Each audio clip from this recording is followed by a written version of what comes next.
Hey everyone, it's Norman Payne from Up, Up, Up and Away. If this is your first time stopping into my channel, please become a subscriber. Hit that subscribe button. Also, ring the notification bell so you'll know the next time I upload another video. If you are a subscriber, I appreciate you. Please leave me a comment, give me a thumbs up, like my video. I like to know what you think, so leave me a comment. Today I want to talk about customs in other countries.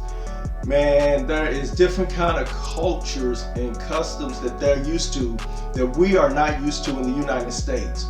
We take a lot of our unknown habits over there and we sometimes offend them. That is not a good thing when you're in someone else's country, because we want them to respect our culture and our customs. So we need to respect theirs as well. So I'm going to tell you some things that you might not know about some of the places in the world that you might visit and some of their customs and the culture that you might encounter. One of the craziest things is in places like Malaysia and Indonesia, they do not point with the finger. It is disrespectful to point with the finger. Instead, they point with the thumb. That is the right way to do things in those countries. They consider that not to be as offensive as with the finger. Well, we all don't like a finger pointed at us. So if you're in one of those countries, remember the thumb, point with the thumb, and you will not be disrespecting anybody in Indonesia. If you are in a country like Nicaragua, and I learned this from some people I knew that were from Puerto Rico, which was amazing to me. In Nicaragua, they don't point with the finger or the thumb. They point with their lips. Yep, their lips. What they do is they pucker up their lips and they point towards whatever's going on. Usually this happens in a situation when they want you to look at something as it's happening, kind of indiscreetly. So they'll pucker their lips up and they'll point over. When you know that this is what they're doing, you can see, you'll look over at somebody and they're pointing, and you'll look in that direction because you know that that's what they're doing. They're pointing with their lip. But that's what they do in Nicaragua. They don't use their hand, their thumb, their finger, anything. They do their mouth. In Africa, they reserve the pointing of fingers for things that are not alive. No animals or people. So they'll point at a sign or tell you a direction, but usually they will not do it in the line of people. So if they tell you that you need to go down somewhere to another street, they're gonna point way in the air, like it's somewhere far away, but it might be just the next block. So be mindful that they're not trying to be disrespectful and point directly at someone. They're going to say, go over there. And that's when they are telling you to go somewhere because they don't want to point directly at people. Photos. So the big deal about photos, we are a culture of photo taking, selfies. When we're on vacation, tourists, travelers, whatever, we want to capture whatever we're doing. So the big deal for us is to get that selfie, to get that picture. So we're going to step back and we're going to get that picture, or we're going to get people to take pictures with famous monuments or famous things in these countries. Some places it is forbidden to take a picture of some of their monuments while you're standing in front of it. So you need to find out exactly what that is so you don't make them upset that you're taking a picture. You just want to get yourself captured in front of that monument or that famous statue or whatever. Be sure you look around or you read whatever they put out there, because now they put a lot of placards out there, because sorry to say, it is the English speaking culture that does these things. I mean, we go out there and we take a lot of pictures, and definitely the selfies. Secondly, they frown upon provocative or pictures that doesn't place us in great light. So watch out for doing something. You know, you can't twerk in some countries and think that that's cute. It's not gonna happen without them frowning up on you. So watch out how you pose when you doing a different photo in front of something on the street or whatever, because they look at it as being offensive if you are showing too much of your private part of your body, like your behind. I mean, just your behind. So watch out for that when you're taking your photos. Like in Cuba, taking a photograph of a person sometimes is forbidden. You can actually see tags on dogs that they'll tell you that you have to pay to take that photograph of that dog. I mean, I've seen lying dogs on the street, but they have these tags on them that says that they're actually working. So you have to pay a tip to the dog to take a picture. I know it sounds crazy, but that's their culture. If you decide to take a picture of, say, a guy rolling a cigar, the best thing to do is ask him. Ask him if it's okay. Now, he'll give you the terms of the picture at that point. If he doesn't mind, he'll let you do it. This is something that happens in a lot of countries. I've been in Europe and taking a picture of someone, you must go and ask them, even if they're doing something that is different. I know that there was two guys sitting on a bench and it looked as if they had no head. And I thought, wow, this is phenomenal. These guys are, you know, sitting here and they're dressed as if they have no head. So I pulled my camera out. So I sling it out, I aim it at them, and the first thing they do is turn their back on me. They did not want their picture taken. So when I walked away, someone else told me, did you know you had to pay them to do that? And I didn't know. After that, I researched this and I found that, yes, you have to pay people to take their photograph. So don't offend no one by sneaking and take a photograph of somebody who looks very interesting. I know that you go to these different places and it's a lot of people that look interesting and you want to grab that picture. But don't do it without permission. It is forbidden and you might get told off like I did. Food etiquette. Now, there's a couple of things about food etiquette that, like I said, we do different here. In Japan, they slurp their noodles. Slurping a noodle is a sign that the food is good. We almost never ever slurp a noodle. It's considered rude to make noises while we eat. But there, slurping is what they do. And it shows that the food is good. Those noodles are good. So they'll take one noodle and they'll slurp it up like, we won't do that. We'll roll it around in our fork and then we'll put it in our mouths and we'll chew really quietly. But they'll take that noodle and slurp it up and that's okay in Japan, but not in the United States. In Italy, if you order a pizza in Naples, Naples is the birthplace of pizza. You order a pizza there, it comes with a knife and a fork. Why does it come with a knife and a fork? Because you're supposed to use it. I know we fold pizza and I know I'll fight a New Yorker who swear up and down that you're supposed to fold it to eat it. But we pick up a piece of pizza like it's nothing. But in Naples, Italy, you are supposed to eat it with a knife and fork. I found this out when I was in the Navy several years back. And I thought it was crazy when they gave me a knife and a fork with some pizza. I'm like, well, they give me a knife and a fork, but I'm just going to roll this thing up and bite it. But I looked around in the restaurant and everybody was cutting this thing. And I said, well, I guess that's what I do too, you know. While in Naples, do as the Napolians do. So that's what I did. In England, clicking your teacup is improper. Do not click your spoon against your teacup in England. You don't want to piss nobody off in England when you click your spoon to your teacup.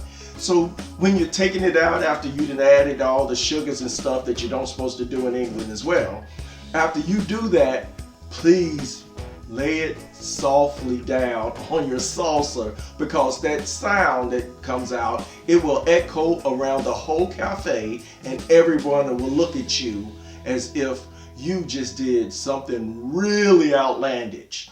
They will look at you and say, what is wrong with that guy over there? So do not click the cup with your spoon. Also in the Navy, I learned one thing that has stuck with me as well. When you're in a foreign country, the left hand is not used for anything with anybody. You definitely don't shake with it. You don't eat food with it. You don't exchange money with it. You don't pick up goods with it. The left hand is only for cleaning yourself after using the restroom. This is a dirty hand. Other than it being very unuseful to me, I can't do anything with this thing. I mean, it's just on the end of my wrist. I can't write with it, I can't throw with it, I could barely catch with it if you throw something at me. It is unuseful to me, but it is offensive to touch someone with your left hand. Your left hand is used for only cleaning yourself. So while you're in foreign countries, if you know that, please don't do it. You will have someone take some steps back as if you have some type of disease if you reach out with that left hand. You don't want them to start speaking in their language about you and that left hand. They will do that because it is considered a dirty hand. And this is mostly in the Middle East and India and places like that. But you will find this in some other countries as well. Good rule of thumb, don't do it. Just keep that left hand kind of out of sight and you'll be okay. Bargaining on the street, or haggling as we call it. In some countries, it is already known that that's what you're going to do because it's on the street. You figure they're on the street, you can ask them for a lower price. Yes and no. In Austria, you cannot. It is considered of poor taste and it is considered cheap if you start asking them for a lower price. Go ahead and pay the price. Look at the item that you're purchasing and see if that's comparable to something that you would purchase in the United States and if the dollar amount fits. If it doesn't, walk away in Austria. But in other countries like Italy, set up to do it, on the street, be ready to haggle. Now, I know in some countries I get ready by having their currency in my pocket. And I do something, I break up the currency. I break it up into different denominations so that when I start to haggle, that's all the money I got that I'm going to pull out. So I got it in one denomination. I may have it in, if they have a $500 bill, I got that one $500 bill by itself. So when I say all I got is $500 of their money, that's all I pull out. If you pull out a wad of money, you're going to also piss them off. So you want to be able to pull out just the right amount that you're haggling for. Because if you pull out more, they're going to have a problem with you. In places like Mexico, Thailand, some of those places, it is set up just for you to bargain with them. They've already marked the product up because they know you, me, us Americans are coming over there and we are going to buy souvenirs and trinkets and things like that. They know we're going to buy them. The thing is what are we willing to pay for them? So they done marked it up already and you should be ready to try to lower the price. And it's okay to do that. Sometimes they're a little rough, they're a little hard, but that's okay.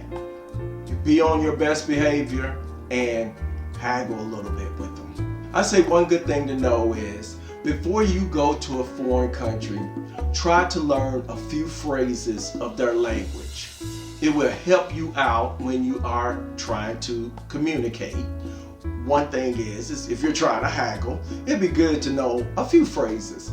I like to find a few phrases myself, like excuse me, please, thank you, good morning, things like that, just so I can connect with the people on their level. Sometimes it goes such a long way in your service in your hotel, in the service you get at the restaurant, the service you get at a store, or when you start haggling. If you come up and say something in their language that starts the conversation off, and then you let them know that you can't speak a lot of their language, it might break the ice, and it might help you get to the price that you want to get to. But learn some of their phrases. It's very easy. Now they have apps for these things. You can look them up. There's places you can go on the internet to find a few phrases. You're not gonna be an expert in the language before you travel, but you can learn a few easy things to say when you're traveling to a foreign country. Tipping in a foreign country. Now for us, we always tip, or we're supposed to tip. If we get good service, the meal is good, we should tip. We know that service wages for the waiter and staff are not that high, so tipping 15 to 20% is customary in the United States. So most people, they leave something extra. In a lot of countries, first of all, tipping is rude. Second of all, it's already included in your meal. In Italy, once you sit down, the meal has a tip on it already. They give you that table, and you got that table as long as you want. They don't try to flip that table. They just try to leave you alone. So you can be in some of these places and beg for your check, because they'll pass you by. They ain't thinking about you. They are walking past you. Things like that. You have to say, hey, waiter. We're used to the waiter keep coming back and asking us, do you want this? Do you want that? Do you want this? Not in some countries. I've been in Amsterdam and in Naples and Rome, Italy, Paris. They will sit you down and walk past you 5-6 times and not ask you a thing. You have to basically track them down to say, hey, I need my check. I'm ready to go. It's customary for them to do that. It's not rude. They're not treating Americans bad. It's what they do. They think you should be by yourself. You came in here, they don't want to bother you. That's their mindset.